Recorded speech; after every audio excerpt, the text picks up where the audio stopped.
Hello everyone, I'm here with a special message. The Wii has tons of great games from Japan that Nintendo of America continue to refuse to localize. Fans everywhere are totally fed up with this treatment. So today I'm here to talk about Xenoblade, Last Story, and Pandora's Tower. People everywhere have started a Facebook and Twitter campaign, a snail mail campaign, and even a pre-order campaign on Amazon.com to get NOA's attention. I'm here to do my part to spread the word on YouTube. For those of you that don't know, Xenoblade and Last Story are two of the biggest RPG exclusives for the Wii. Xenoblade is like a single-player MMORPG where you can basically go anywhere and do almost anything. It's a game that rewards exploration, but is also enjoyable to just run straight through. The world is absolutely massive. I'm told the game clocks at around 50 to 80 hours, and that's just going straight through the story without exploring the world. There's also a new game plus with tons of post-game content. Chances are you won't be able to play through every single quest on your first playthrough. This game is from the former creators of the Xenosaga series. On the other hand, we have The Last Story, the brainchild of Final Fantasy creator Hironobu Sakaguchi. The game has an innovative combat system that's action-packed and strategic. Jump behind walls to use cover, draw attention away from enemies while other team members cast magic on them. You can use the terrain to win a fight, or sneak up to enemies using stealth to snipe them. I can't think of a single RPG with a unique combat system like this. It's very action-packed and engaging. It also doesn't hurt that this is a really good-looking Wii game. Okay, it could use some colors. And then there's the odd man out Pandora's Tower. As far as I know, it doesn't have an amazing pedigree behind it, but it received a solid 31 out of 40 from Famitsu's review. I know, the magazine doesn't hold much weight these days, but that's all we have to go on. It appears to be a solid action game that looks a little bit like Castlevania mixed with Vindictus. Come on, you could even change enemies just like in Vindictus. It's probably not earth-shatteringly amazing, but it could be something good for action fans. It also has a weird story about a girl having to eat monster's flesh to prevent herself from turning into a monster. There are also platforming and RPG elements in this title, so it's not purely an action game. Now here's how you can help. The Twitter and Facebook campaign is pretty self-explanatory. Just go to Nintendo of America's Twitter or Facebook and tell them you want these games.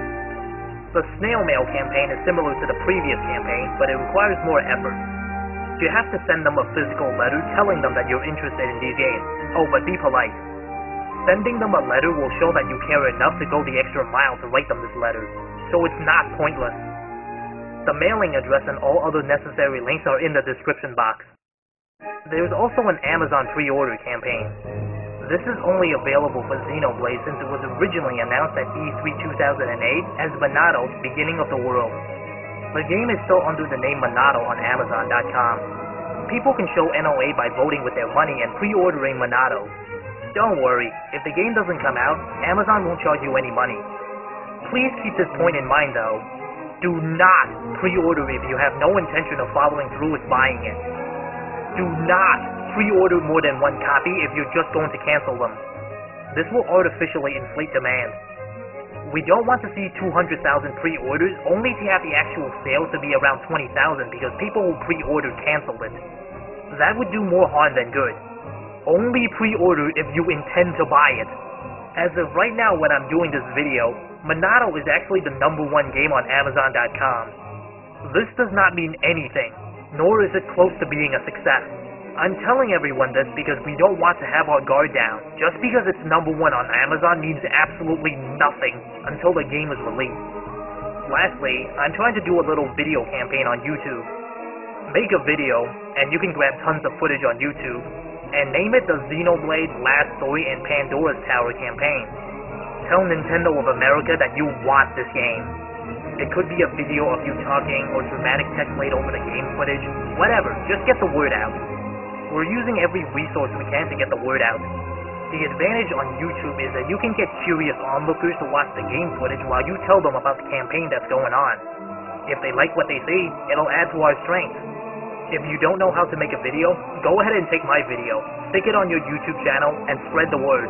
There's a free tool on Google called YouTube Downloader. It's by DVDsoft. This software will allow you to download YouTube videos onto your hard drive, and then you can upload them onto your own channel. Look, I love Kirby and Zelda as much as the next guy, but these games don't need our help to spread the word. We want these new franchises to get a chance to shine. We don't want the Wii's final days to be so empty. We've already missed a ton of great games. Don't let the Wii's fade out without everyone enjoying these games. It may be too late for some titles, but there's still hope for these 3 games.